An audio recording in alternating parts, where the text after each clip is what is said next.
ගෞරවනීය මහා සංඝරත්නයන් අවසරයි අපේ හිටපු ආණ්ඩුකාරතුමිය ඒ වගේම සෙනඟුවන් මැතිතුමා ඇතුළු කොළඹ ප්‍රදේශය සම්බන්ධ වෙච්ච කාර්මික කෙනෙකුනි ශ්‍රී ලංකා පොලිසිය ඇතුළු රාජ්‍ය ආයතන සම්බන්ධ වෙච්ච මහත්මීන් ඇතුළු මේ මොහොත සම්බන්ධ වෙච්ච ගොවි මහත්මීන් ඇතුළු කාර්මික මුලින්ම අපේ අනුනායක හඳුන් වහන්සේට අපේ පන්දිලාන් වහන්සේ සෙනවිරුවන් මැතිතුමා ඇතුළු මේ නඩුව වෙනුවෙන් වෙහෙස මහන්සි වෙච්ච කැප වෙච්ච අයට දිමුලාගල බුද්ධ ශ්‍රාවක සංඝ සභාවේ ගෞරවනීය උත්තමාචාර්ය ප්‍රණාමයේ මුලින්ම පිළිගන්න කැමැතියි.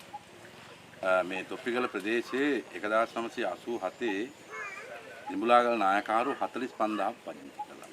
ඒ වෙලාවේ විරුද්ධ වුණ අමෘතලිංග ගම්පහ දේවගණ විරුද්ධ වුණාට පස්සේ එතකොට ගම්පහ පෝල් පෙරේරා මන්ත්‍රීතුමා ශ්‍රී ලංකා යුද හමුදාව දාලා අර ගෙවල් ගිනි තියලා අතපය කඩලා ගහලා මිනිස්සු පැන්නේ. නායකහරු ජේ.ආර්.ට විරුද්ධව අධිකරණයට ගියා. අර කැටස් දාලා අතපය එල්ලගෙන කඩපු අය. ඒ අය තමයි වැලියුවේ පයින්ටි කරලා ඉන්නේ. ඊට පස්සේ දේවාලංකාර පඬිතුක හාල්ලා අපි සම්බන්ධ වෙලා මේ අය පටන් ගත්ත වෙලාවේ අපිට මේ අයට අපි උදව් කළා. කොළඹ ප්‍රදේශයෙන් ඇවිල්ලා මේ කට්ටිය සහාය දුන්නා. බූලි මං හිතන්නේ වතුර දාන බූලි ලීටර් 500 ඒවා හිටන් අපි ගියාලා මේවට දීලා ඔය කට්ටියගේ වෙනම ෆයිල් 1500ක් හදලා මහවැලියට බාර දුන්නා. මේ කට්ටියගේ අයිතීන් තහවුරු කරන්න අවශ්‍ය කරන කරුණු කාරණා. බෑ මොනවා වුණත් මේකට නීත්‍යානුකූල පදනමක් තිබුණේ නෑ. අපේ පඬිත හම්දුර ඇතුළු සෙනඟුවන් මහත්තයලා අපේ නායකහල එකතු වෙලා අපිවත් සම්බන්ධ කරගෙන ශ්‍රේෂ්ඨාධිකරණයේ නඩුවක් ගොනු කරලා අදේ නඩුව තුලින් ඔය කටට අවස්ථාවක් දීලා තියෙනවා මේකේ වගා කරගෙන ඉන්න පොයට නැවත වගා කටයුතු කරන්නත් සම්මුඛ පරීක්ෂණයක් තියලා මෙයයි නැවත තෝරා ගන්නත් කියන එක. ඒකෙදි දැන් මේ කාර්යයන් සංවිධානය කරලා චන්දන මහත්මයා ඇතුළු ඒ පිරිස මේ ඔක්කොම කැඳවලා මේක ඉතාමත්ම වටිනා ආකාරයෙන් මේක සංවිධානය කරලා තියෙනවා. ඉතින් අපි ඔය කට්ටියට සෙවණලක් විදිහට ඉන්නවා. මොකද දිඹුලාගල නායකවරුන්ගේ චීනයක් නායකවරු ලියපු ලියුමක් තියෙනවා නැගෙනහිරට සිංහල മന്ത്രി ආසන 3ක් කියලා. මේ 45000 පදිංචි කරලා. අද පළාත් පාලන മന്ത്രി කෙනෙක් ගන්න පුළුවන්කම නැගෙනහිරට නැහැ. ඉතින් ඒ වගේ මට්ටමක් ඉතින් අපි මොනතරම් කෑ ගැහුවත් වැඩක් වෙන්නේ මේ උළුගිට් ටික හරියට මේක ඇතුලේ සංවිධානය කරේ නැත්තම්. එඳා අපේ නායකහල්ලා අපිට පිටිපස්සෙන් ඉඳන් ආණ්ඩුකාරතුමිය ඇතුළු සෙනවිරුවන් මහත්තයලාගේ ශක්තිය අපිට කොළඹින් ලැබෙනවා. අපවතුරු නායකහරු වෙනුවෙන් දිඹුලාගලින් අපිට දෙන්න පුළුවන් හයිය අපි දෙනවා. අපිට වක්ෂ දේශපාලනයක් මෙතන නැහැ. මෙතන සුවාදීන ගොවි ජනතාවක් විදියට මේකට පෙළ ගැහෙන්න ඕන. දේශපාලනය කරනවා පස්සේ දේශපාලන වෙලාවෙ කරගන්න. දැන් අපි කරන්න යන්නේ මේ වගාවීම් ටික වගා කරලා මේවා අපේ අයිතීන් තහවුරු කරලා අපේ දරු මුණුමුරන්ට මේකේ අයිතිය තහවුරු කරන එක. දැන් බලන්න සෙනවිරුවන් මහත්තයලා මේ තොරතුරු ඉතිහාසය සියල්ලම හොයලා තියෙනවා. ආවෙන්නේ. මේ මිනිස්සුන්ට පුදුම හැඟීමක් තියෙනවා. මේ ඔය කට්ටිය දෙන්න තුන් දෙනා කැපුණාට අර කුදුමහා ජනතාව වෙනුවෙන් මේ නායකහලා ඉස්සරහින් තියාගෙන එතුමාලා මේ කටයුතු කළා. ඒතර මේ කට්ටිය මහ ලොකු ව්‍යාපාරිකෝ ධනයක් තියන අය නෙමෙයි. බෑ මේ මිනිස්සුන්ගේ හදවත් හරි ධනවත්.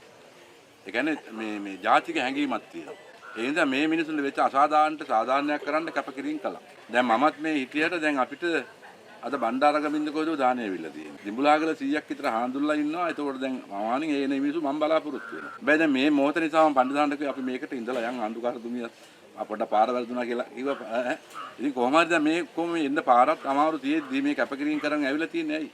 ඔකටට හයිය. මෙන්න මේ ශක්තිය පාවිච්චි කරලා ඔකටගේ දරුවන්ට හෙට දවස් කලෙලි කරන්න මේ බිම තමන්ගේ දරුවන්ට උරුම කරන්න කැප වෙන්න. මොකද මාදුරුවේ ඉවුරු දෙකයි වම දකුණ. මේක රාත්තලම ගත්තොත් එහෙම වතුරට පොර ගන්න නැද්ද ඊළඟට. මේ ජනබද ටික හැදුනොතින් මේ වතුර ටික කාටත් පොදුවේයි.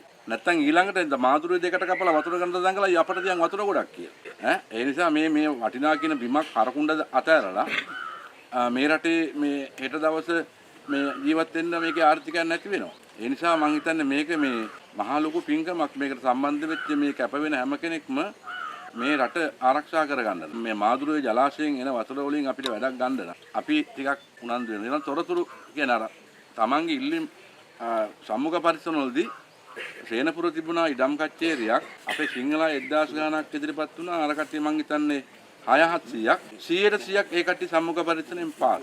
අපේ 1500 600ක් පාස් නෑ. අපේ මිනිස්සු මේ තොරතුරු හොයන්නේ හරි අලතයි දඩි පිටි ගාලා ඒ වලට කොල් ටික ගාලා ඒ ගින්නේ. එතන මේකට අවශ්‍ය කරන මේ ප්‍රාදේශීය ලේකම්ගේ කාර්යාලයේ ආදායම් වාර්තාව විඳලා දරුවන්ගේ උප්පන්න සාතිකයේ පවා ෆයිල් එක අවශ්‍ය කරන තොරතුරු ටික හදාගන්න. හදලා ඒ දෙන්න ඕන වෙලාවට කියලා ඒ ෆයිල් එක දෙන්න. එහෙම නැත්නම් අර පරීක්ෂණයෙන් ඔය කට්ටිය ලැබිලා යනවා. ඒක කොච්චර වගා කරත් වැඩක් වෙන්නේ නැහැ. අර සම්මුඛ පරීක්ෂණයේදී අපි අවශ්‍ය කරන තොරතුරු ටික දුන්නේ නැත්තම්. ඉතින් මේ අපි ඊළඟට දැන් ওই ඉඩම් බෙන්කොට අපි මහවැලිත් එක්ක සාකච්ඡා කරන්න. මේ අයට පන්සලක් අවශ්‍ය තැන් බලලා අපි ඒවත් බෙන් කරලා ඉවරලා. අවශ්‍ය හාඳුලත් අපි දෙන්නම්.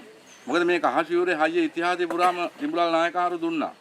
ඔය මහවැලි බී කලාපේ ඉඩම් බෙදනකොට ඉස්සලා මිනිසුන්ට පොල්ලතු 50යි මාස 18ක ලෝකාදාර කූපන් එකක් දීලා මැඩම් නතර කරේ. දෙවෙනි වටේ උළුකැට 500 ලෙට් පෝච්චිය කැත්තෑ උදල්ලයි පොරවයි දෙනකොට නායකහරු වෙන් කරනවා පන්සලට ඒක. කටුමැටි පන්සලෙන් තමයි පටන් ගත්තේ ඔය මහවැලි බී කලාපේ පන්සල් 80 ගානක්. පස්සේ ඇතුළේ හිටපු තරුණ හඳුල ඉවරනකොට වයසක සෙට්ටිය මාන කරලා බැලුවා හරියන්නේ නැහැ. 1991 මම යවනවා වැලිකන්දට. මට කියන්නේ ඔහේ වැලිකන්ද බලා ගන්න ඕන. අපවත් වෙන්න කිට්ටු නායකහරු හොඳ කතාවක් කියනවා. උන්වහන්සේ මේ වයසක අය මහාන කොල්ල පන්සල් කරන්න බෑ. ගමෙන් කොළු ටිකක් අල්ලන් මහාන කරන්නේ. පස්සේ යුද්ධ ටිකක් දරුණු වෙනකොට මම නායකයන් ඉල්ලීම පාර්ලිමේන්තුවේ කණ්ඩායමක් මහාන කළා. යුද්ධ ටිකක් දරුණු වෙනකොට ඔය හැම මිනිහෙකුටම ගිනි අපියක් දුන්නා ඉඩම්ලාභීන්. ඒගොල්ලෝ ගමේ වෙනම කණ්ඩායමක් ගත්තා ග්‍රාම ආරක්ෂක කියලා. ගමන දැම්ම ඒ කණ්ඩායමෙන් එක්කෙනෙක් පොයින්ට් එකට 1යි ස්වේච්ඡාවෙන් 2යි.